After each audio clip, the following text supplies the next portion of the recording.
This is an original Miss Marple-style cozy mystery story with a small village setting, a mysterious murder that is lit by candles during a stormy night during a blackout, and a satisfying twist ending where Miss Marple has to be killed. I have written a total of 10 chapters which conclude the story with a complete and logical chronology. I have also given a brief summary of each chapter for your consideration. Chapter 1. The Stormy Invitation. The wind howled outside Miss Marple's cozy cottage in St. Mary Mead, rattling the windows like an impatient guest. She sat by the fire, her knitting needles clicking softly, a ball of soft gray wool rolling gently in her lap.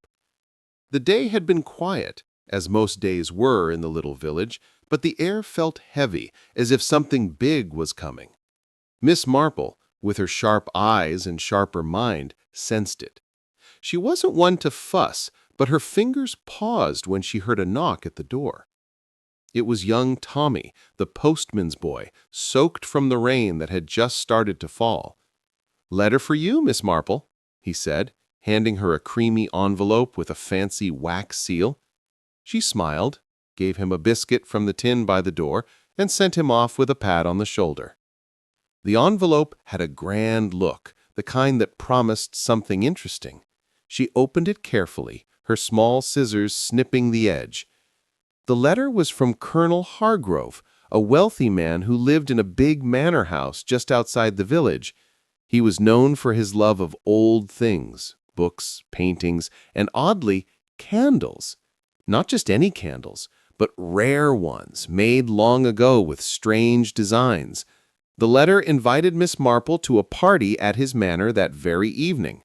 A small gathering, it read, to share good company and a few surprises. The colonel's handwriting was bold, but Miss Marple noticed a slight shake in the letters, as if he'd written it in a hurry.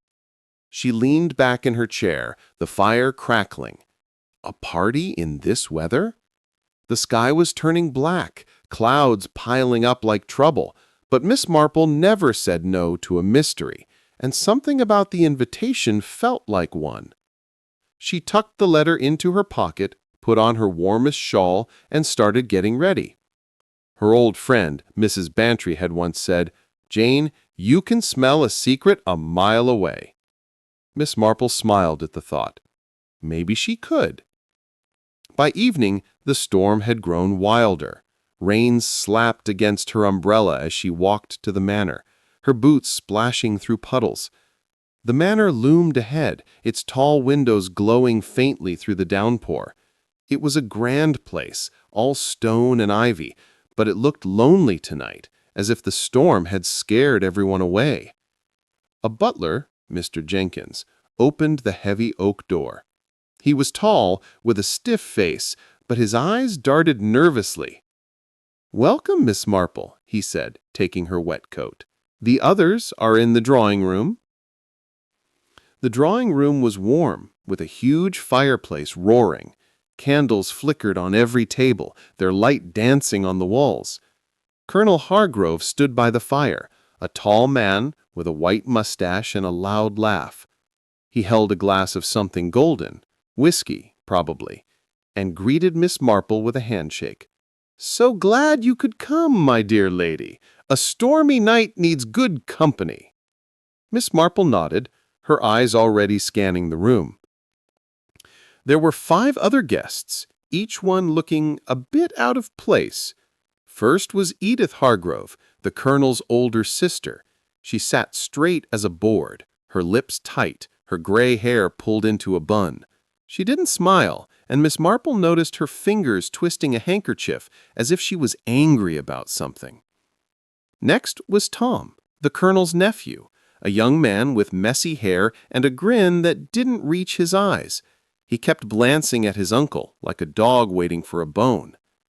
Then was Clara, a young artist with bright eyes and paint-stained fingers. She stood by a window, staring out at the storm, her face pale. Miss Marple had heard of her. Clara's paintings were beautiful but strange, full of shadows and secrets. Beside her was Dr. Weston, a local doctor with a kind face but tired eyes as if he'd seen too much. Last was Mrs. Lyle, a rich widow who loved to gossip. She wore too many jewels and laughed too loudly, but her eyes were sharp, watching everyone. The colonel clapped his hands. He said, "Let's have some fun tonight. I've got a surprise for you all." He pointed to a glass case in the corner. Inside was a candle, old and cracked, with odd carvings on its side. "This," he said, "is a treasure, made in France over 200 years ago. They say it holds a secret, but I'll let you guess what it is." His laugh boomed, but Miss Marple saw Clara flinch, and Edith's lips got even tighter. Dinner was served in a grand dining room, the table covered with silver and crystal. The storm roared outside, thunder shaking the windows. The candles on the table burned brightly, their flames steady despite the draft. Miss Marple sat quietly, eating her soup, but her mind was busy. She watched how Tom kept filling his glass, how Edith barely spoke, how Clara picked at her food. Dr. Weston talked about the weather, and Mrs. Lyle chattered about village gossip, but there was a tension in the air, like a string pulled too tight. After dinner, they moved back to the drawing room. The colonel poured more drinks, his face red from the whiskey. He said, "Let's have a game. Each of you tell a story about a candle, something spooky to match the night." He laughed, but no one else did. Miss Marple noticed Mr. Jenkins, the butler, standing by the door, his hands clasped too tightly. Clara went first. Her voice was soft, almost a whisper. "Once, there was a candle that burned for 100 years. It saw everything: love, death, betrayal. When it finally went out, it took a secret with it." She flicked her eyes to the colonel, and Miss Marple's knitting needles paused. That wasn't just a story, she thought. It was a warning. Tom's story was loud and clumsy, about a candle that started a fire and burned a whole town.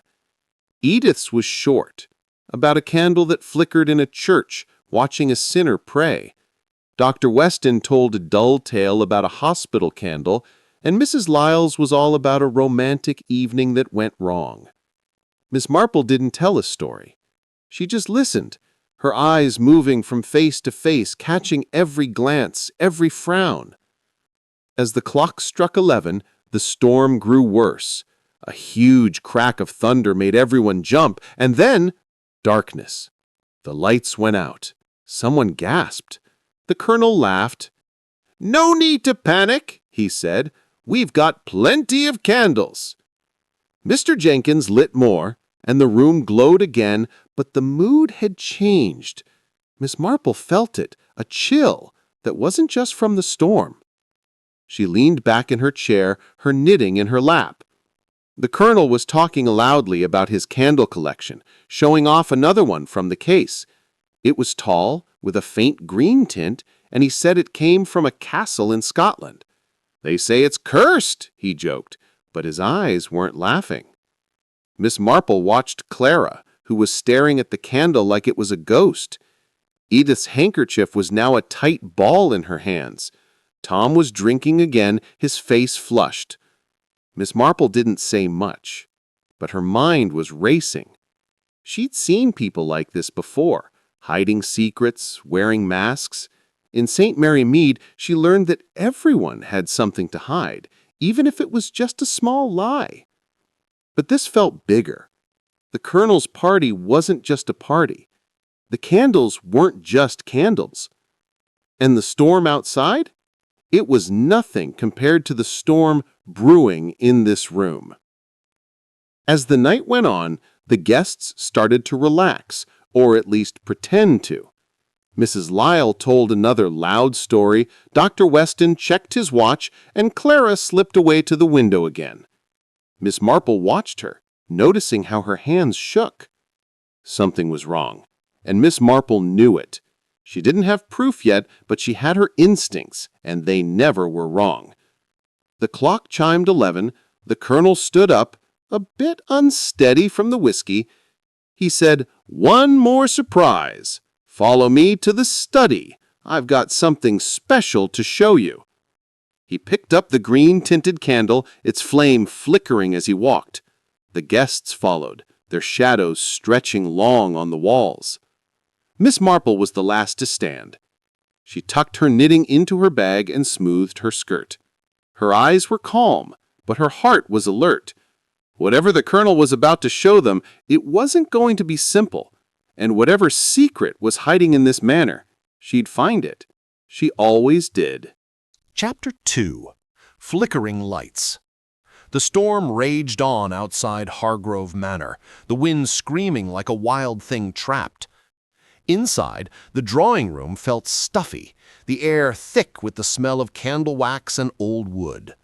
Miss Marple sat in her corner, her knitting needles clicking softly, her eyes sharp as she watched the guests.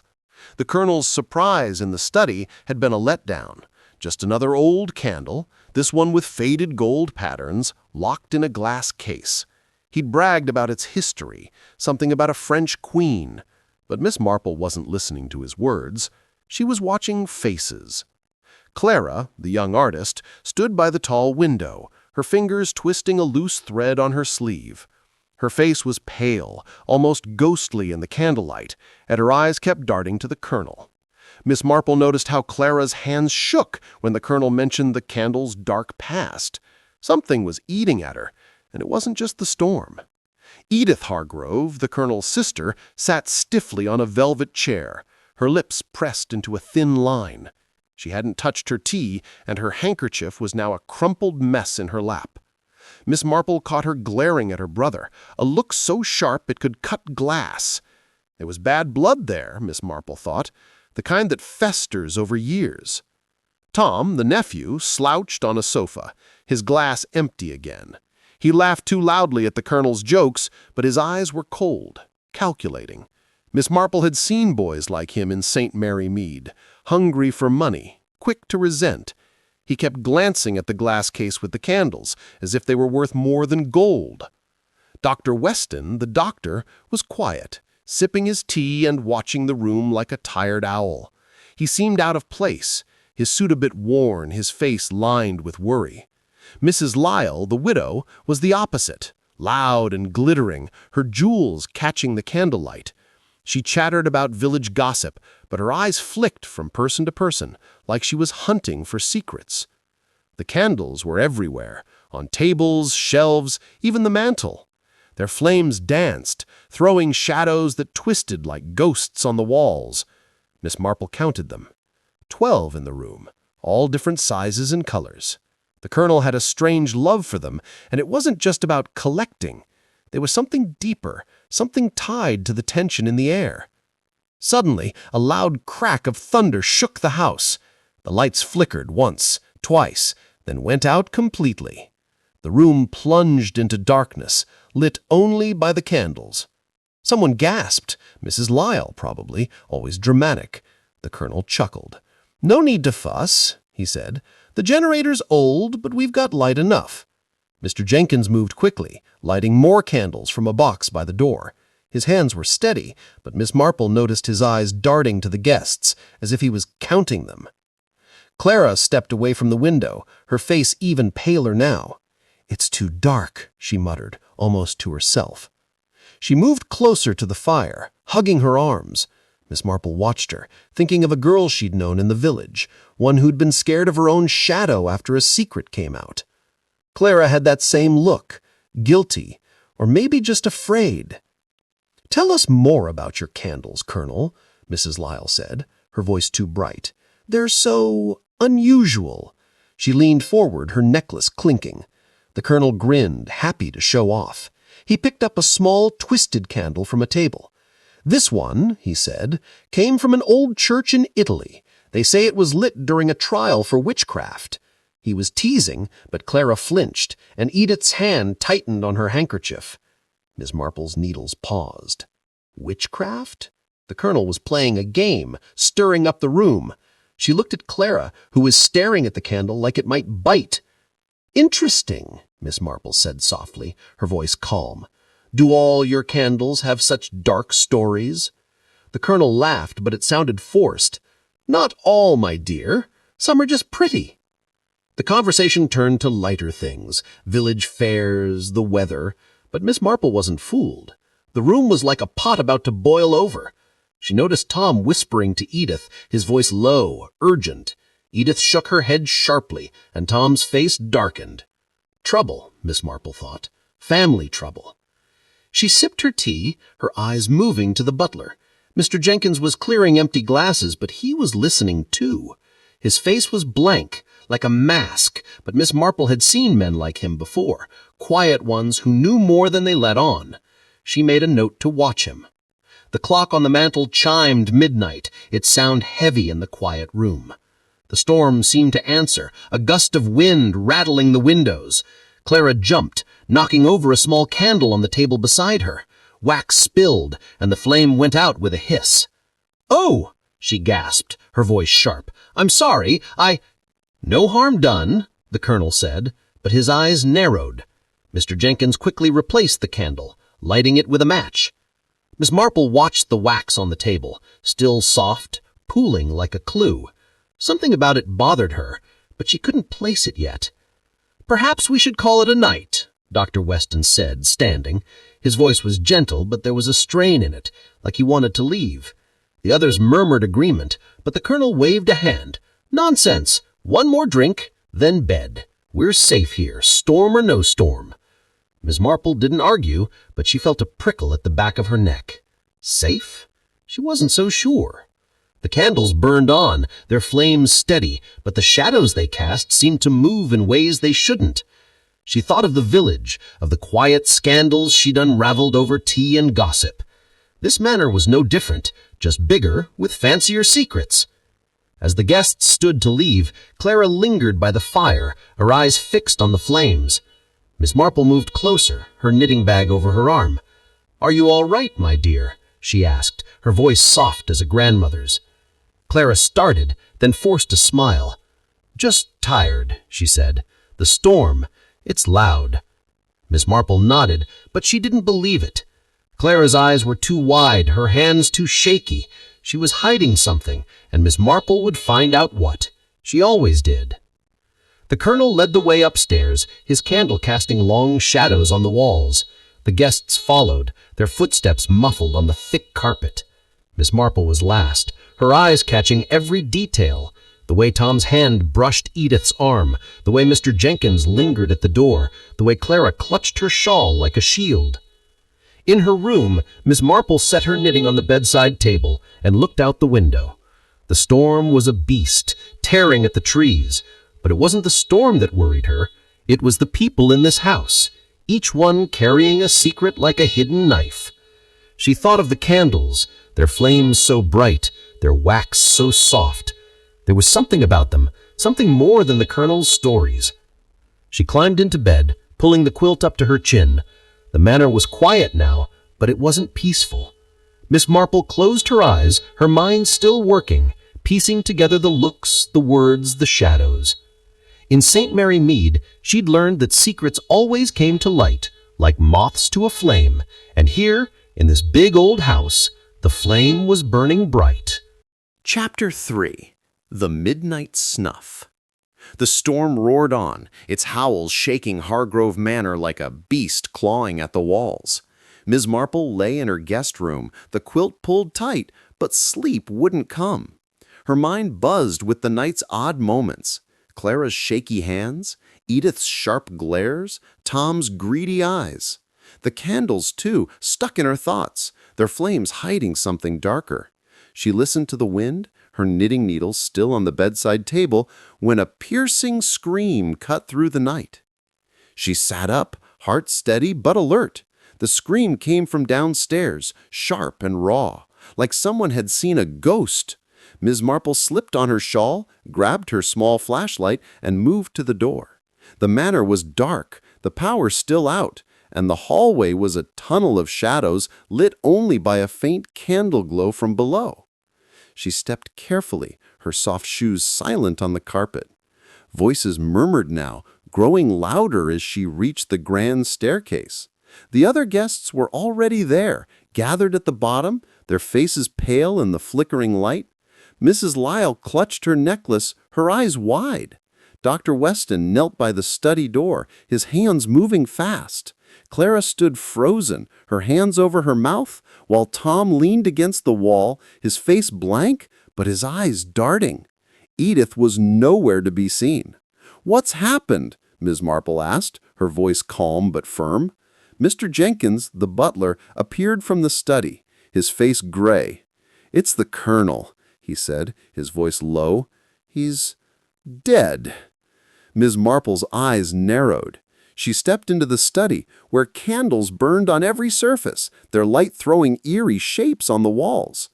Colonel Hargrove lay slumped over his desk, his white mustache stark against his lifeless face. A single candle, half melted, sat beside him, its wax pooled in a strange pattern. His skin looked wrong, red and blistered like he'd been burned, but the candle was too small for that. Ms. Marple's sharp mind ticked over. This wasn't an accident. Dr. Weston looked up, his hands shaking. "It's no use," he said. "He's gone. Looks like a burn, but it's odd." He pointed to the colonel's hands, curled tight, the skin raw and peeling. Ms. Marple knelt closer, her flashlight beam steady. The air smelled of wax and something sharp, almost chemical. She noticed a faint green tint in the wax pool, like the candle the colonel had shown earlier. Mrs. Lyle gasped, her voice shrill. "Burned by a candle? That's impossible." She fanned herself, her jewels clinking. Tom snorted, his voice rough. "Maybe one of his cursed candles got him." His tone was mean, almost glad. Clara whimpered, backing away, her eyes fixed on the body. Ms. Marple watched them all, her face soft, but her mind hard at work. "Where's Edith?" she asked quietly. Mr. Jenkins hesitated, then said, "She went to her room after dinner. I'll fetch her." He hurried off, his steps too quick for a man so calm. Ms. Marple's eyes flicked to the desk. Papers were scattered, a glass of whiskey spilled, and the candle's wick was black, snuffed out. She touched nothing, but her gaze caught every detail, the wax, the burns, the way the colonel's chair was pushed back, like he'd tried to stand. Dr. Weston stood, wiping his hands. "I've seen burns before, but this? It's not right. Too fast. Too deep." Ms. Marple nodded, her thoughts racing. In St. Mary Mead, she'd once solved a poisoning case. A farmer's wife dead from a bad batch of tea. This felt similar, but the candle was the key. She glanced at the glass case in the corner where the colonel's prized candles sat. One slot was empty. A missing candle, she thought. That's a clue. Edith appeared, her face like stone, her gray hair loose now, making her look older. "What's this nonsense?" she snapped, but her eyes widened when she saw her brother. She froze, her handkerchief falling to the floor. "No!" she whispered, then louder, "No!" Ms. Marple watched her closely. Grief, yes, but something else too. Anger, maybe? Or fear? "We need the police," Dr. Weston said. "This isn't natural." Mr. Jenkins nodded, already moving to the phone, but the line was dead, cut by the storm. "We're stuck," he said, his voice tight. "No phone, no power, no way out till morning." Mrs. Lyle wailed, collapsing into a chair. "We're trapped with a murderer," she cried. Tom rolled his eyes, but his hands were fists. Clara sank to the floor, hugging her knees, her face hidden. Ms. Marple stayed calm, her flashlight sweeping the room. She noticed a small smear of wax on the carpet, green, like the candle on the desk. It led toward the door, then stopped, as if someone had wiped it clean. "Let's not jump to conclusions," Ms. Marple said, her voice gentle but firm. "We'll stay together until the police come. No one leaves the house." Her words were soft, but they carried weight, like a schoolteacher calming a rowdy class. The guests nodded, uneasy, their eyes flicking to each other. Ms. Marple moved to the fireplace, where more candles burned. She picked up one, a plain white one, and held it close. No odd smell, no green tint. She set it down, her mind turning. The Colonel's death wasn't random. Someone in this room knew why and how. She thought of the village, of a baker who poisoned bread to settle a grudge. People killed for simple reasons. Money, love, revenge. The Colonel's candles were the key. But why? Mr. Jenkins returned, carrying a tray of tea, his hand steady now. "To calm everyone," he said, but Ms. Marple noticed he didn't drink. She took a cup, sniffing it carefully. Just tea, nothing more. She sipped, watching Clara, who refused hers, and Tom, who drank like it was whiskey. Edith sat rigid, staring at the Colonel's body, her eyes dry. "Tell me," Ms. Marple said, her voice soft, "did anyone see the Colonel after we went to bed?" Head shook, but Clara's eyes dropped to the floor. Ms. Marple made a note of that. "And the candle," she went on, pointing to the desk. "Does anyone know where it came from?" Silence. Tom shrugged. "One of his stupid collection, probably." But his voice was too casual, like he was hiding something. Ms. Marple knelt by the desk again, her flashlight on the wax pool. Tiny specks glittered in it, like metal. Poison, she thought, or something like it. She'd read about old candles laced with arsenic, used to kill quietly. The Colonel's burns weren't from fire. They were from something inside the wax. She stood, her face calm, but her mind was a storm of its own. The guests moved to the drawing room, huddling by the fire. Ms. Marple stayed behind, her eyes on the study. The storm outside was fierce, but the real danger was in here, with these people. She thought of the missing candle, the green wax, Clara's fear, Edith's anger, Tom's greed. Someone lit that candle, knowing what it would do. She joined the others, her knitting in her hands now, the needles clicking like a clock. The room was warm, but the air felt cold, heavy with secrets. Ms. Marple watched, listened, waited. In St. Mary Mead, she learned that truth always came out, like a weed pushing through cracks. Here, in this dark manor, with candles burning and a killer hiding, she'd find it. She always did. Chapter 4. Shadows in the Manor. The storm battered Hargrove Manor, rain lashing the windows like fists. Inside, the drawing room was a cage of flickering candlelight, the guests trapped with their fears, and a dead man down the hall. Miss Marple sat by the fire, her knitting needles clicking, her eyes soft but sharp, catching every twitch, every glance. The Colonel's body lay in the study, his burned hands and the strange green-tinted candle, a puzzle she was already piecing together. The air was thick with suspicion, and nobody spoke much, but their silence screamed secrets. Mrs. Lyle broke the quiet first, her voice high and shaky. "Who could do such a thing?" she asked, clutching her pearls. "Burned by a candle! It's unnatural!" Her eyes darted to Clara, who sat curled in a chair, her face pale as the wax pooling on the table. Tom snorted, sprawled on the sofa, his shirt wrinkled. "Maybe the old man played with fire one too many times," he said, but his grin was forced, and his fingers tapped nervously on his glass. Edith, the Colonel's sister, sat ramrod straight, her gray hair tight in its bun again. She hadn't cried, not once, and Miss Marple noticed her hands were steady now, no handkerchief in sight.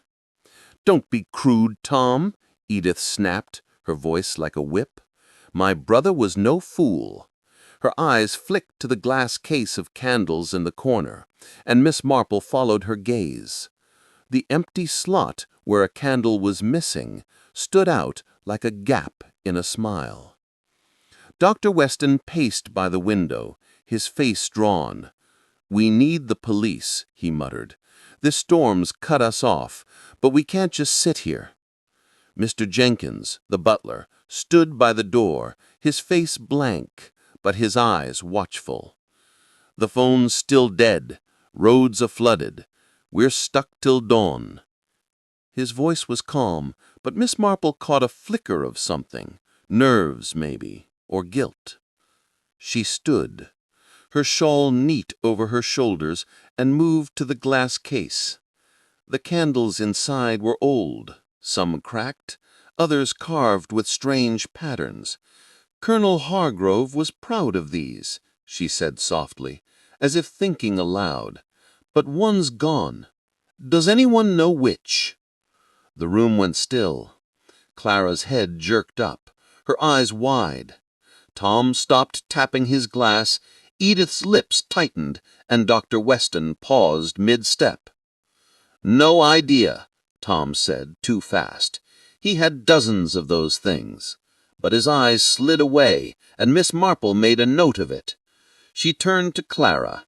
"My dear, you seem troubled. Did you see the Colonel with a candle tonight?"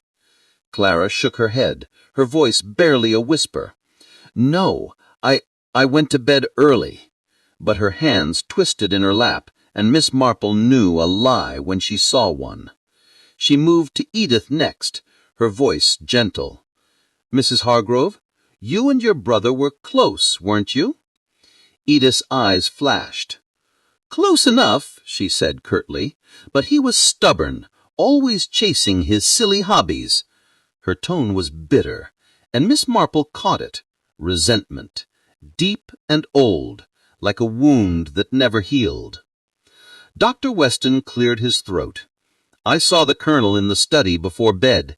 He was fine, just looking at his papers, no candles burning then." Miss Marple nodded, but her mind snagged on his words. Papers! The desk had been a mess, papers scattered, but she hadn't looked closely. She'd need to check. Mrs. Lyle piped up, her voice loud. "Well, I think it's that artist girl." She pointed to Clara, who flinched. "She's been jumpy all night, hiding something, I'll bet." Clara's eyes filled with tears, but she said nothing. Tom laughed, sharp and mean. "Leave her alone, Mrs. Lyle. Not everyone's as nosy as you." But his defense of Clara felt hollow, like he was covering something. Miss Marple sat again, her knitting in her hands. "Let's not accuse without facts," she said, her voice soothing but firm. "A man is dead, and we must be careful." She thought of St. Mary Mead, of a shopkeeper who died after a fight over money.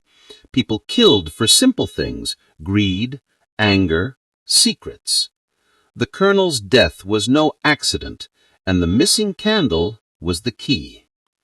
She turned to Mr. Jenkins, who hadn't moved from the door. "Mr. Jenkins, you lit the candles tonight, didn't you?" He nodded, his face unreadable. "Yes, ma'am. The Colonel liked them lit for guests." Miss Marple smiled, but her eyes were sharp. "And did you notice anything odd? A candle out of place, perhaps?" He hesitated. "Just a moment too long." "No, ma'am. All as it should be." But Miss Marple didn't believe him. Butlers saw everything, and this one was hiding something. The clock ticked on, the candles burning lower. Miss Marple's mind worked fast, pulling threads together. She thought of Clara's fear, Edith's anger, Tom's greed. Dr. Weston seemed honest, but his tired eyes held a story. Mrs. Lyle was all noise, but her gossip might hide a sharper mind. And Mr. Jenkins, too quiet, too perfect. Then there was the candle, green-tinted, with its strange wax and deadly burns. She'd seen something like it once in a book about old poisons, where wax was mixed with chemicals to kill quietly. "She think," Miss Marple said, her voice cutting through the tension, "we should look at the study again. There might be something we missed."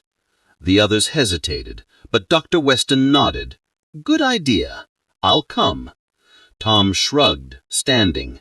Clara stayed seated, her eyes on the floor, but Edith rose, her face hard. Mrs. Lyle fussed but followed, and Mr. Jenkins led the way, a candle in his hand. The study was colder now, the air heavy with the smell of wax and death. The colonel's body was still there, his hands curled like claws. Miss Marple moved to the desk, her flashlight sweeping over the scattered papers. Bills, letters, and there, a small notebook, half hidden under a blotter. She didn't touch it, but she saw a name written in the colonel's shaky hand. Clara. She glanced at Clara, who stood by the door trembling. "Miss Marple," Dr. Weston said, pointing to the floor. "Look." A tiny drop of green wax, missed before, lay near the desk, leading toward the door. It matched the candle that killed the colonel. Someone had carried it, or dropped it, and tried to clean the rest. Miss Marple's eyes met Edith's, then Tom's, then Clara's. One of them knew about that candle. One of them had lit it, knowing what it would do. She thought of a village girl who poisoned her lover with bad wine, all for a broken heart. This was bigger, but the reasons were the same. Love, hate, money. "I think," Miss Marple said, her voice calm, "we should look at the study. We'll wait for the police, but we'll keep our eyes open." The guests nodded, uneasy, their shadows stretching long in the candlelight. Miss Marple's needles clicked again as she sat by the fire, her mind a net, catching every clue. The missing candle, the green wax, the notebook with Clara's name. They were pieces of a puzzle, and she'd fit them together. In St. Mary Mead, she learned that secrets burned brighter than any flame, and here, in this dark manor, they were about to catch fire. Chapter 5. Whispers of the Wick. The storm still battered Hargrove Manor, its howls like a chorus of angry ghosts. In the drawing room, the candles burned low, their flames casting jittery shadows on the walls. Miss Marple sat quietly, her knitting needles clicking, her eyes darting from face to face. The colonel's death hung over the guests like a heavy fog, and the air was thick with fear and secrets. The green-tinted candle, the missing one from the case, and the notebook with Clara's name were puzzle pieces in Miss Marple's mind, and she was starting to see their shape. The guests were restless. Mrs. Lyle fanned herself, her jewels clinking, muttering about cursed candles and murderers among us. Tom slouched on the sofa, his eyes red from too much whiskey, his fingers tapping a nervous rhythm. Clara sat by the fire, her hands twisted in her lap, her face pale as moonlight. Edith stood by the window, her back stiff, staring into the storm as if it held answers. Dr. Weston paced, his tired face creased with worry, while Mr. Jenkins, the butler, hovered near the door, his calm mask slipping just enough for Miss Marple to notice. She'd seen that notebook in the study, with Clara's name scrawled in the colonel's shaky hand. It wasn't proof of anything, but it was a thread, and Miss Marple knew how to pull threads. She thought of a village scandal years ago, a shopkeeper's wife betrayed by a lover, her name in a letter that led to a fight. This felt similar, but darker, tied to the candles and the burns on the colonel's hands. "Miss Marple," Dr. Weston said, stopping his pacing, "you've been quiet. What do you think happened?" His voice was steady, but his eyes were searching, like he hoped she'd solve it all. The others turned to her, even Tom, who tried to look bored but failed. "I think," she said, her voice soft as a grandmother's, "we need to know more about the colonel, his life, his enemies." She paused, her needles still, and his candles. "They're not just decorations, are they?" Her eyes flicked to the glass case, the empty slot glaring like a missing tooth. Edith turned from the window, her face sharp. "They were his obsession," she said, her voice cold. "They spent a fortune on them, dragging us into debt." Her words were bitter, and Miss Marple caught the hint of old anger, the kind that festers in families. "Debt?" she asked, gently. "Was it so bad?" Edith's lips tightened. Bad enough. He cared more for those candles than his own kin. Tom laughed, a harsh sound. "Kin? You mean me, Aunt Edith? He didn't care about me either, unless I was begging for scraps." His voice was sharp, and Miss Marple noted it. Greed and resentment, a dangerous mix. Clara shifted in her chair, her eyes on the floor. Miss Marple turned to her. "My dear, you knew the Colonel well, didn't you?" Clara's head jerked up, her cheeks flushing. Not really," she stammered. "I painted his portrait once, that's all." But her voice shook, and Miss Marple knew there was more. A portrait wasn't enough to put her name in a notebook. Mrs. Lyle leaned forward, her eyes gleaming. "Oh, come now, Clara. I heard you and the Colonel were close, very close." Her tone was sly, and Clara's face went redder. "That's a lie," she snapped, then covered her mouth as if she had said too much. Miss Marple's needles paused. A past affair, perhaps. It would explain Clara's nerves, the Colonel's notebook. Dr. Weston cleared his throat. "Let's not gossip," he said, but his voice was strained. "We need facts. The burns, they weren't normal. I've seen chemical burns before, and those looked wrong." Miss Marple nodded, her mind flashing to the green wax, the strange specks in it. Poison, she thought, hidden in the candle. She'd read about such things. Old tricks, using wax to carry death. Mr. Jenkins stepped forward, his hands clasped. "Shall I fetch more tea?" he asked, his voice too smooth. Miss Marple watched him closely. "Not yet, Mr. Jenkins. Tell me, did the Colonel ever talk about his candles' history, where they came from?" The butler hesitated, his eyes flicking to the case. He mentioned one from a trial long ago, a murder case. He thought it was amusing. Miss Marple's heart quickened. A murder case. She remembered a story from her youth, read in a dusty book about old crimes. A man poisoned by a candle, its wax laced with something deadly, used in a trial to prove guilt.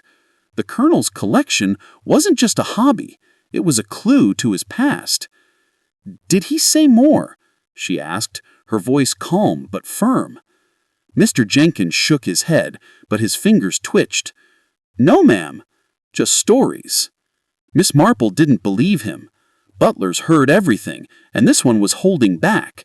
She made a mental note to watch him closer. The clock chimed 1, its sound heavy in the quiet room. The storm seemed to answer, a crack of thunder shaking the windows. Clara jumped, her hands clutching her shawl. "I can't stay here," she whispered, almost to herself. "It's too much." Miss Marple leaned closer, her voice soft. "What's too much, my dear?" Clara's eyes met hers, wide with fear, but she said nothing, shaking her head. Miss Marple stood, her shawl neat, and moved to the glass case again. She studied the candles, their shapes and colors, red, white, gold, but none green like the one in the study. The empty slot bothered her. Someone had taken a candle, used it to kill. She thought of the village, of a farmer who'd hidden poison in a pie to settle a debt. This was fancier, but the heart was the same. Hate, or greed, or revenge. She turned to the guests. "I'd like to see the Colonel's papers," she said. "In the study. There might be answers there." Dr. Weston nodded, eager to help. Tom shrugged, but his eyes were wary. Edith's face was blank, but her hands clenched. Clara stayed silent, her gaze on the fire. Mrs. Lyle huffed. "Papers? In this mess?" but followed anyway. In the study, the Colonel's body was covered now, a sheet over his face. The air still smelled of wax and that sharp chemical bite. Miss Marple moved to the desk, her flashlight steady. The notebook was still there, half hidden. She opened it carefully, her gloves on to avoid smudging. Clara's name appeared again, and a date, 20 years ago. Below it, a single word, affair. Miss Marple's lips pursed. A scandal, then, tied to Clara or her family. She found another paper, a letter, half burned in the fireplace. She pulled it out, careful not to tear it. The words were faint, but she read debt and revenge. The signature was gone, burned away. She tucked it into her pocket, her mind racing. The colonel had enemies, and one was in this house. Back in the drawing room, the guests were silent, their faces tight. Miss Marple sat, her knitting resumed, but her eyes never stopped watching.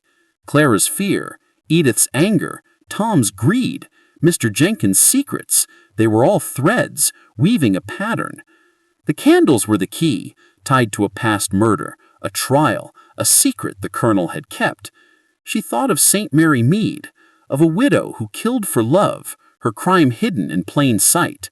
Here, the crime was lit by candlelight, but Miss Marple would find the truth. She always did. Chapter 6. The Butler's Secret. The storm clawed at Hargrove Manor, its winds shrieking like a banshee through the night. Inside the drawing room, the candles burned low, their flames sputtering in pools of wax, casting long, uneasy shadows. Miss Marple sat in her corner, her knitting needles clicking softly, her eyes sharp as pins, watching the guests. The colonel's death, the green-tinted candle, the missing one from the case, and the half-burned letter with debt and revenge scrawled on it. They were all pieces of a puzzle, and she was close to seeing the picture, but something or someone was still hiding in the shadows. Mrs. Lyle fanned herself, her voice shrill. "We're all going to die here, aren't we? Trapped with a killer!" Her jewels glinted as she waved her hands, her eyes darting to Clara, who sat hunched by the fire, her face pale and drawn. Tom, sprawled on the sofa, laughed bitterly. "Calm down, Mrs. Lyle. It's just one dead man." But his fingers gripped his empty glass too tightly, and Miss Marple noted the sweat on his brow. Edith stood by the window, her gray bun tight, her face like carved stone. She hadn't spoken since seeing her brother's body, but her eyes burned with something, grief or maybe rage. Dr. Weston sat near the fire, his hands clasped, his face tired but alert. Mr. Jenkins, the butler, moved silently, clearing teacups, his face a blank mask. But Miss Marple had seen masks before, in St. Mary Mead, where a quiet grocer hid a thief's heart. She watched him closer. The clock ticked past 2, its chimes heavy in the tense room. Miss Marple's mind churned. The notebook with Clara's name tied to an affair from 20 years ago pointed to a scandal. The half-burned letter suggested debt and revenge. The green candle, with its strange chemical smell and glittering specks, screamed poison. But who lit it, and why? She thought of a village baker who'd poisoned a loaf for a rival. The motive simple, but deadly. This was no different, just dressed up in a manor's finery. She set her knitting down, her voice soft but clear. "Mr. Jenkins," she said, "you've been with the colonel a long time, haven't you?" The butler froze, a candle in his hand. "Yes, ma'am," he said, his voice smooth, "nearly 30 years." His eyes met hers, steady, but Miss Marple caught a flicker, fear, or maybe guilt. "And in all those years," she went on, "you must have seen his candle collection grow. Did he ever share his secrets with you?" The room went quiet. Clara's head lifted, her eyes wide. Tom stopped fidgeting. Edith turned from the window, her lips tight. Mr. Jenkins set the teacup down, his hands steady but slow. "He liked to tell stories, ma'am," he said, "about trials, old crimes. He thought they were amusing." Miss Marple nodded, her face calm. "Amusing," she repeated. "Like the candle from a murder trial? The one he mentioned?" Mr. Jenkins nodded, but his jaw tightened. "Yes, ma'am," he said. It was from a case in London long ago, a poisoned candle used to kill a man. His voice was flat, but Miss Marple's heart quickened. She'd read about that case, a merchant dead by a candle laced with arsenic, the killer caught when the wax was tested. The Colonel's green candle felt the same. She stood, her shawl neat, and moved to the glass case. The empty slot glared at her. "This missing candle," she said, "was it one of those with a story?" Mr. Jenkins hesitated, too long. "I wouldn't know, ma'am. I only lit what he asked." But his eyes flicked to the floor, and Miss Marple followed them. A tiny speck of green wax, barely visible, lay near the case. She didn't point it out, but her mind locked it away. Clara suddenly stood, her voice shaky. "I need air," she said, moving to the door. But Mr. Jenkins blocked her, his face polite but firm. "It's not safe, miss. The storm is too wild." Clara's eyes flashed, but she sat back down, her hands trembling. Miss Marple watched, thinking of a village girl who'd run from a secret, only to trip over it later. Clara was running too, but from what? Mrs. Lyle pounced. "She's hiding something," she said, pointing at Clara. "Look at her all jumpy. What do you know, girl?" Clara shook her head, tears spilling. "Nothing, I swear." But her voice broke, and Miss Marple saw the lie. Tom smirked, leaning back. "Let her be, Mrs. Lyle. Not everyone's got your big mouth." But his eyes were on Clara, sharp and cold. Edith spoke at last, her voice like ice. "Enough bickering. My brother is dead and you're all squawking like hens." She glared at Tom, then Clara, then Mr. Jenkins. Miss Marple noted the order. Family first, then the outsider, then the servant. Edith's anger wasn't just grief, it was personal. Dr. Weston rubbed his eyes. "We need to check the study again. There might be more clues." Miss Marple nodded, but her eyes stayed at Mr. Jenkins. "Yes," she said, "but first, Mr. Jenkins, tell me, did you light the green candle in the study tonight?" The butler's face didn't change, but his hands clenched. "No, ma'am. The Colonel lit his own candles sometimes." Miss Marple smiled, but her mind was a steel trap. He was lying. She'd seen the wax speck by the case and the green smear in the study. Someone had carried that candle, and Mr. Jenkins was too quick to deny it. She thought of a village gardener who'd lied about a stolen shovel, caught when dirt was found on his shoes. Small clues, big truths. The group moved to the study, the air cold and heavy with the smell of death. The Colonel's body was still under the sheet, his desk a mess of papers and wax. Miss Marple's flashlight swept the floor, finding another speck of green wax near the door, fainter now, as if someone had tried to clean it. She knelt, her gloves on, and picked up a small vial from under the desk, empty, but with a faint chemical smell, like the candles. "Poison," Dr. Weston said, sniffing the vial. "Something strong, maybe arsenic." His face was grim. Mixed in the wax, it could burn fast, release fumes. Miss Marple nodded, her mind flashing to the old trial Mr. Jenkins had mentioned. A candle, laced with death, just like this one. She turned to the notebook again, flipping past Clara's name. Another page caught her eye. A list of debts, names crossed out, but one stood clear. Jenkins, £500. She closed the book, her face calm, but her heart raced. The butler owed the Colonel money, a motive perhaps, or a piece of the puzzle. Back in the drawing room the candles were nearly gone, their flames weak. Miss Marple sat, her knitting resumed, but her eyes never left Mr. Jenkins. He stood by the door, his face blank again, but she saw the sweat on his brow, the way his hands twitched.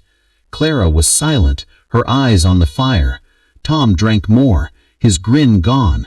Edith stared at nothing, her face hard. Dr. Weston watched them all, his hands clasped tight. Miss Marple thought of St. Mary Mead, of a maid who stole to pay a debt, caught when she dropped a coin. Mr. Jenkins was no maid, but he was hiding something, maybe a debt, maybe more.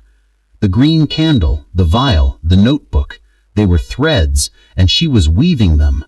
The storm outside was fierce, but the real storm was in this room, and Miss Marple would find its center. She always did. Chapter 7, Gathering Storm. The storm outside Hargrove Manor roared like a beast, its winds rattling the windows and shaking the old walls. Inside, the drawing room was a flickering prison of candlelight, the air heavy with fear and suspicion. Miss Marple sat by the fire, her knitting needles clicking steadily, her eyes sharp as she watched the guests. The Colonel's death, the green-tinted candle, the missing one from the case, the notebook with Clara's name, the half-burned letter about debt and revenge, and now the vial with its chemical smell, they were all pieces of a dark puzzle, and Miss Marple was close to fitting them together. The candles burned low, their flames weak, casting jittery shadows that seemed to whisper secrets. Mrs. Lyle clutched her necklace, her face pale. "We're not safe here," she said, her voice trembling. "Someone in this room is a killer." Her eyes darted to Clara, who sat curled in a corner, her hands shaking, her eyes fixed on the fire. Tom, slumped on the sofa, laughed, but it was hollow, his fingers tight around a fresh glass of whiskey. "Stop your whining," he muttered, but his voice shook, betraying his bravado. Edith stood by the window, her gray bun tight, her face a mask of cold control. She hadn't spoken much, but Miss Marple saw the anger in her eyes, burning hotter than the candles. Dr. Weston sat near the fire, his hands clasped, his face lined with worry. Mr. Jenkins, the butler, moved silently, refilling a candle holder, but his calm was cracking. Miss Marple noticed the sweat on his brow, the way his hands trembled slightly. The clock chimed 3, its sound heavy in the tense room. Miss Marple's mind worked fast. The green candle's poison, confirmed by Dr. Weston's sniff of the vial, pointed to a deliberate act.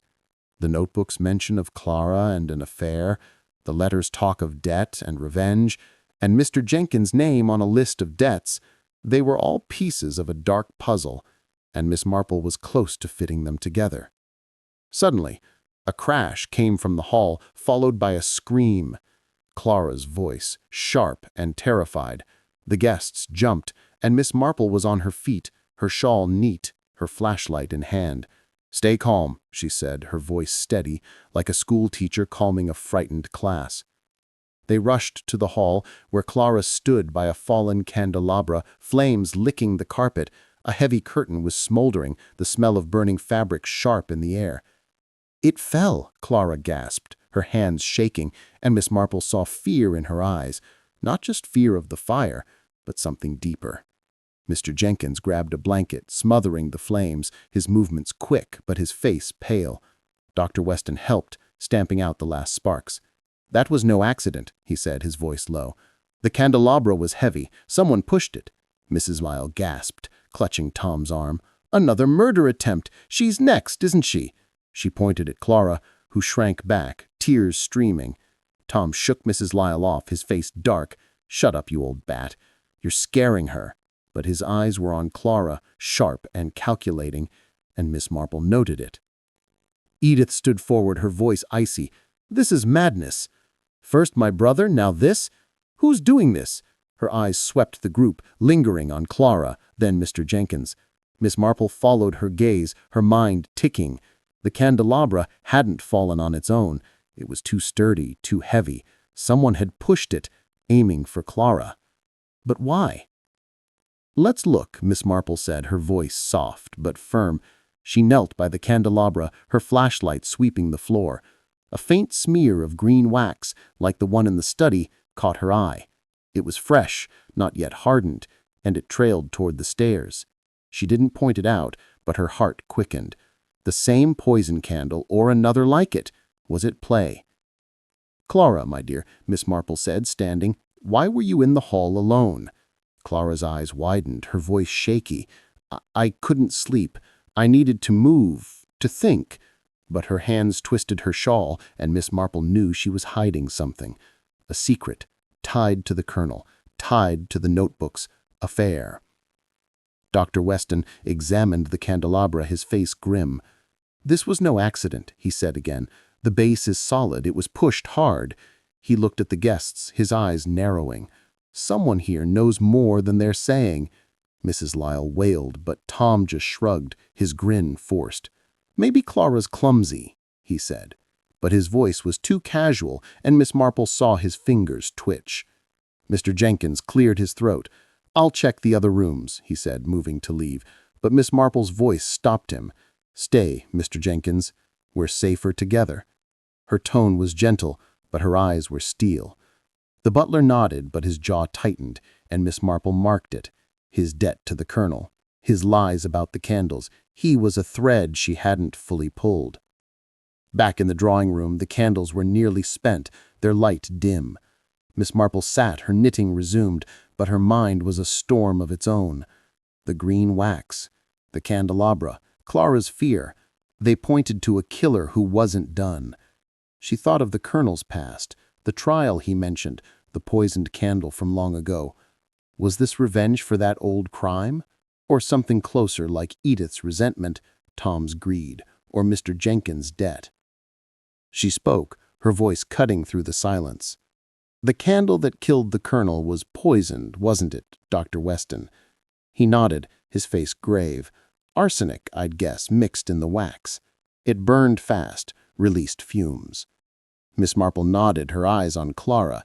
"And this candelabra," she said, "was meant to harm Clara. Why her?" The room went still. Clara's head dropped, her hands shaking harder. "I don't know," Clara cried, her voice breaking. "I didn't do anything." But her eyes were wild, and Miss Marple saw the truth trying to break free. She thought of a village girl in St. Mary Mead, caught in the lie about a stolen ring, her guilt plain in her trembling hands. Clara was no different. Edith turned, her voice sharp. "Enough of this. My brother's dead, and now someone's after her. It's connected, isn't it?" Her eyes locked on Clara. Miss Marple didn't answer, but her mind agreed. The affair in the notebook, the old trial, the poisoned candle, they were linked, and Clara was at the center. The clock ticked on, the storm raging outside. Miss Marple's needles clicked, her eyes never leaving the guests. Tom's smirk, Edith's anger, Clara's fear, Mr. Jenkins' secrets, they were all part of the pattern. The green wax with the key, a deadly thread tying the past to the present. She thought of St. Mary Mead, where a farmer's wife had poisoned her husband over a hidden debt, her crime uncovered by a single careless word. This was no different, just wrapped in a manner's grandeur. She would follow them to the truth. She always did. Chapter 8. The Faded Flame. The storm battered Hargrove Manor, its howls like a warning that time was running out. Inside the drawing room, the candles were stubs, their flames weak, casting a dim glow over the tense faces. Miss Marple sat by the dying fire, her knitting needles clicking, her eyes sharp as ever. The Colonel's murder, the poisoned green candle, the missing one from the case, the notebook with Clara's name, the half-burned letter about debt and revenge, the vial's chemical smell, and now the candelabra attack on Clara. They were threads weaving a dark pattern, and Miss Marple was close to seeing it whole. Mrs. Lyle clutched her shawl, her voice shrill. "This house is cursed! First the Colonel, now Clara nearly burned!" Her eyes darted to Clara, who sat trembling, her face pale as ash. Tom leaned back, his whiskey glass empty, his smirk gone. "Maybe someone doesn't like artists," he muttered, but his voice was tight, his fingers twitching. Edith stood by the window, her face hard, her gray bun loose now, strands falling like cracks in her control. Dr. Weston sat quietly, his hands clasped, his eyes scanning the room. Mr. Jenkins, the butler, stood by the door, his calm mask slipping, sweat beading on his brow. The clock ticked past 4, its chimes heavy in the silence. Miss Marple's mind raced, the green wax, the arsenic-laced candle, the The notebooks hint of an affair. The letters talk of revenge. They pointed to a past crime, one the Colonel was tied to. The candelabra's fall was no accident. Someone wanted Clara dead or scared. She thought of St. Mary Mead, where a gossip's careless word had unraveled a theft. Here, the clues were sharper, deadlier, but the heart was the same: hate, greed, or a buried wrong. She stood, her shawl neat, and spoke softly. "We've been thinking about the present, but I wonder about the past. The Colonel's candles weren't just a hobby, were they?" Her eyes flicked to the glass case, its empty slot a silent scream. "Mr. Jenkins, you mentioned a trial, a poisoned candle, long ago. Did the Colonel ever say more?" The butler's hands twitched. He liked old stories, ma'am, that's all." But his voice was too smooth, and Miss Marple saw the lie. She turned to Edith. "Mrs. Hargrove, your brother collected these candles for years. Did he ever talk about a trial or a scandal?" Edith's eyes flashed, her lips tight. "He was a fool for those things," she said. "Always digging up the past, stirring trouble." Her voice was bitter, and Miss Marple caught it. Trouble meant secrets. Clara shifted, her hands twisting her shawl. Miss Marple's voice softened. "My dear, your name was in the Colonel's notebook, tied to an affair from 20 years ago. Do you know why?" Clara's eyes widened, tears spilling. "It wasn't me," she cried. "It was my mother. She knew him before I was born. He hurt her, left her." Her voice broke, and the room went still. Mrs. Lyle gasped, her hand at her throat. Tom's eyes narrowed, his face hard. Miss Marple nodded, her mind clicking. An affair, a betrayed woman, a child left behind. Clara's fear made sense now. She carried her mother's pain. But was it enough to kill? She thought of a village widow who'd poisoned a lover for breaking her heart. This felt close but bigger. She moved to the fireplace, picking up a candle stub. Its wax was plain, no green tint, no chemical smell. The candle that killed the Colonel was special, poisoned, like one from an old trial. "Dr. Weston, you said arsenic." He nodded, his face grim. "Yes, it burned fast, released fumes, deadly in a closed room." Miss Marple's eyes swept the group. And the candelabra, pushed to harm Clara? Someone knows the past, and they're using it. Edith turned, her voice sharp. "You're saying this is revenge? For what? My brother's foolishness?" Her hands clenched, and Miss Marple saw the anger, raw and old. Tom laughed, but it was forced. "Revenge, that's a bit dramatic, isn't it?" But his eyes were on Clara, cold and calculating. Miss Marple sat, her knitting resumed, but her mind was elsewhere. She remembered a village gossip, Mrs. Price, who'd hinted at a scandal years ago. A young woman, jilted by a rich man, left with a child and a broken name. The man was never named, but whispers pointed to the Colonel who'd left St. Mary Mead for a time. Clara's mother, then. And the trial Mr. Jenkins mentioned? Miss Marple had heard it from Mrs. Price, too. A man, the Colonel's brother, dead by a poisoned candle, ruled an accident, but whispers said murder. The Colonel had been there, never charged, but stained. She spoke, her voice calm. "I think the Colonel's past caught up with him. A trial, a death, a candle. Someone in this room knows that story."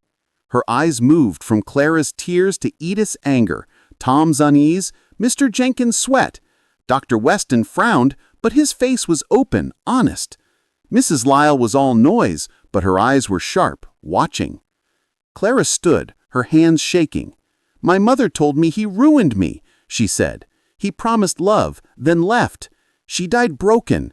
But I didn't kill him." Her hands shook, and Miss Marple believed her. Not the killer, but a piece of the puzzle. The candelabra was meant to silence her, or scare her into running. Mr. Jenkins stepped forward, his voice low. "I'll check the candles, ma'am. Make sure no more are dangerous."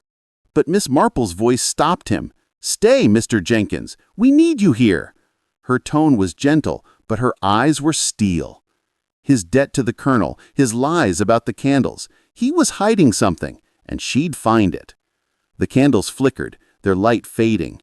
Miss Marple's needles clicked, her mind weaving the threads. Clara's mother, the Colonel's brother, the poisoned candle, the trial. Revenge was the heart of it, she thought. But whose? Edith's anger at her brother's debts? Tom's greed for the estate? Mr. Jenkins' secret debt? Or something deeper, tied to Clara's past? She thought of St. Mary Mead, where a single dropped hairpin had caught a thief. Here, the clues were in the wax, the notebook, the letter.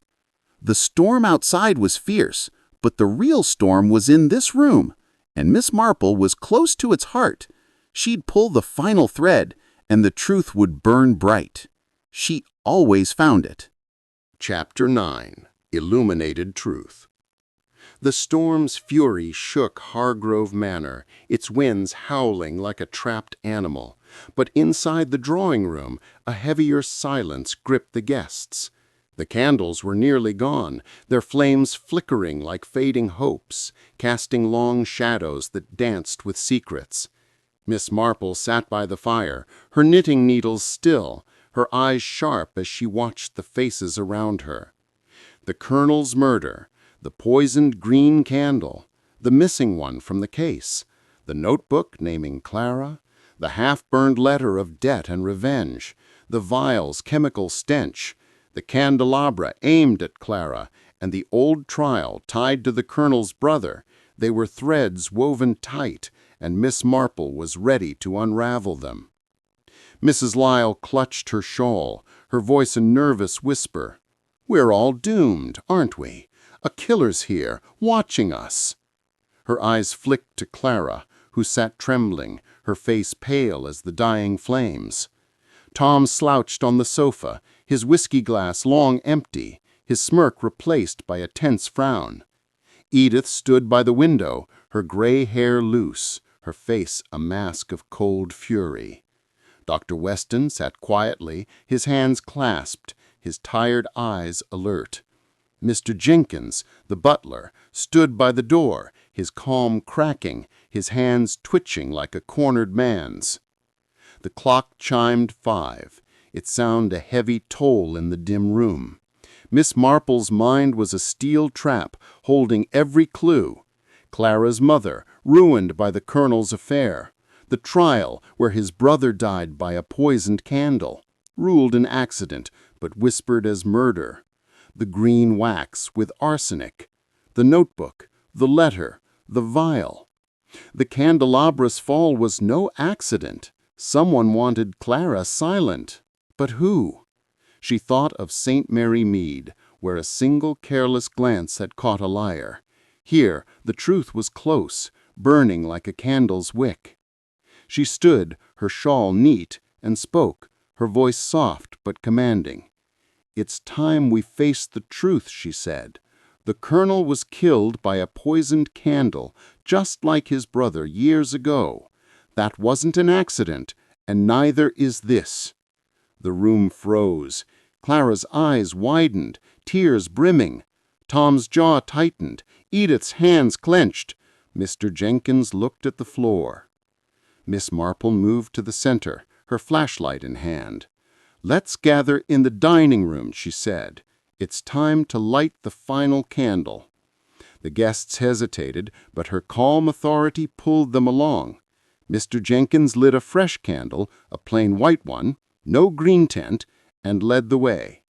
The dining room was cold, the long table gleaming under the single flame. Miss Marple set her knitting down, her eyes sweeping the group. "The Colonel's brother died 20 years ago, in a trial where a poisoned candle was evidence. The Colonel was there, never charged, but whispers followed him. Clara, your mother was part of that story, wasn't she?" Clara nodded, her voice a whisper. "She loved him, but he left her. She said he killed his brother, hid it with money." Her words hung heavy, and Miss Marple saw Edith flinch.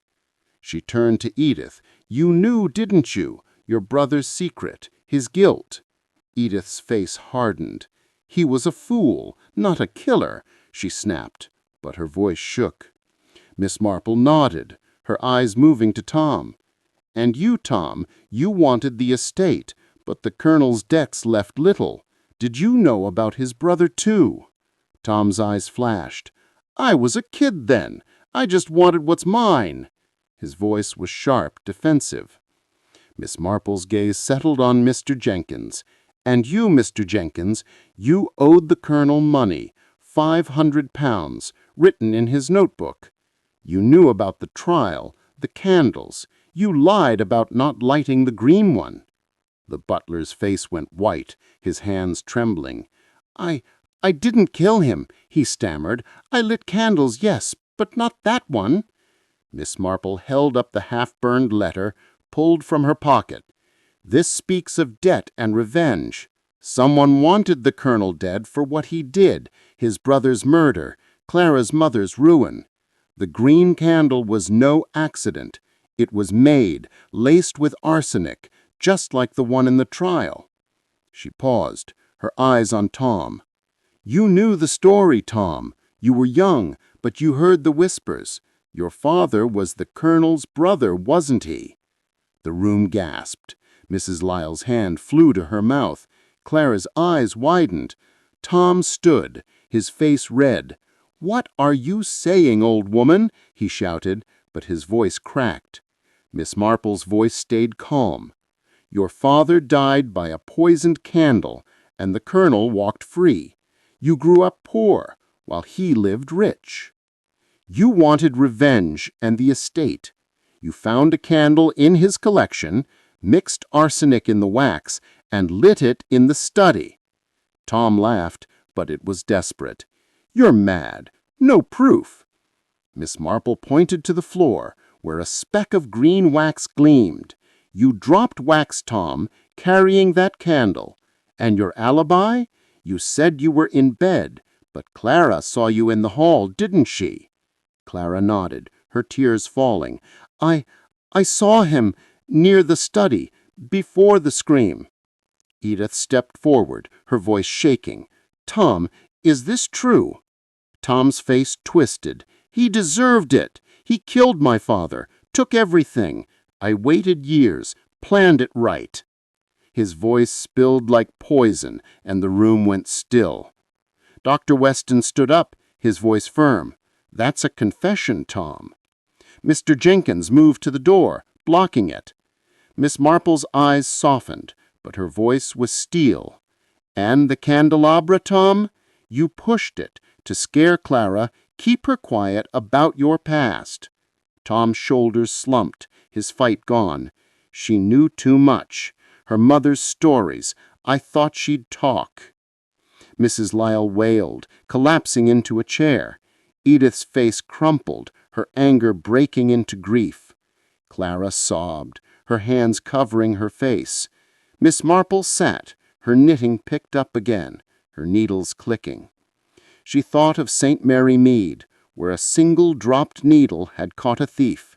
Here it was wax, a notebook, a letter. Small clues, big truths. She's seen it through, as she always did. Chapter 10. Dawn's Gentle Light. The storm had quieted to a soft murmur outside Hargrove Manor, its wild howls fading as dawn crept near. In the drawing-room, the last candles flickered, their flames barely holding on, casting a faint glow over the weary guests. Miss Marple sat by the fire's embers, her knitting needles clicking softly, her eyes calm but watchful. The truth was out. Tom, the Colonel's nephew, had confessed to the murder, driven by revenge for his father's death and greed for the estate. The poisoned green candle, the missing one from the case, the notebook with Clara's name, the half-burned letter, the vial, and the candelabra's fall had all led to him. The manor was still, but the air felt lighter, as if the storm had carried away its secrets. Mrs. Lyle sat slumped, her jewels dull in the dim light, her voice hushed. "I never thought," Tom, of all people, she murmured, her hand still.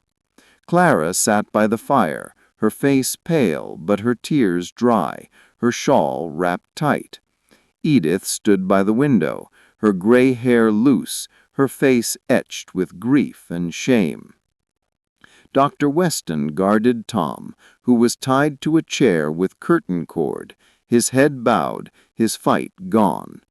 Mr. Jenkins, the butler, stood by the door, his mask of calm back, but his eyes tired, his debt to the colonel no longer a motive, but a weight. The clock chimed 6, its sound soft as the first gray light seeped through the curtains. Miss Marple's mind was clear, the puzzle complete. Tom had used a poisoned candle, laced with arsenic, to kill the colonel, copying the old trial that took his father, Colonel Hargrove's brother, 20 years ago. The candelabra's fall was his attempt to silence Clara, who knew too much about her mother's ruin at the colonel's hands. The notebook, the letter, the green wax, they were threads Miss Marple had woven into truth, just as she had in St. Mary Mead, where a single dropped button had caught a cheat. She spoke, her voice gentle but firm. "It's over now. The police will come soon, and Tom will face justice." Her eyes met Clara's. "You're safe, my dear. Your mother's pain is not your fault." Clara nodded, her lips trembling but her shoulders relaxing. Miss Marple turned to Edith. "Your brother made mistakes, Mrs. Hargrove, but you loved him, didn't you?" Edith's face softened, her voice a whisper. "He was all I had, flaws and all." A tear fell, and Miss Marple nodded, understanding the quiet grief of family. Dr. Weston stood, stretching his tired frame. "You're remarkable, Miss Marple," he said. "I thought we'd be stuck in this nightmare forever." She smiled, her needles clicking. "People are the same everywhere, Doctor. In St. Mary Mead or a grand manor, they hide the same things: love, hate, greed. You just have to look." Mrs. Lyle sniffled, her voice small. "But how did you know it was Tom?" Miss Marple's eyes twinkled. "Small things, my dear. The wax he dropped, the way he watched Clara, his anger at the colonel's wealth. In my village, I've seen boys like him, hungry for what they think they deserve." She thought of a St. Mary Mead lad caught stealing for a debt, his guilt plain in his eyes. Tom was no different, just bolder, deadlier. Mr. Jenkins cleared his throat, his voice low. "I should have spoken up, ma'am. I knew about the trial, the old candle. I thought it was just a story." His hands twisted, and Miss Marple's voice was kind. "You carried your own burden, Mr. Jenkins, but you didn't kill." He nodded, his face gray but relieved, his debt a secret no more. The first rays of dawn broke through the storm clouds, painting the room in soft gold. The candles went out, their wax cold, their secrets burned away. Miss Marple stood, her knitting tucked into her bag, her shawl neat. "Let's open the windows," she said. "Fresh air will do us good." Dr. Weston and Mr. Jenkins pushed the heavy curtains aside, letting in the cool morning breeze. The manor felt alive again, its shadows gone. Clara stood, her voice soft. "Thank you, Miss Marple.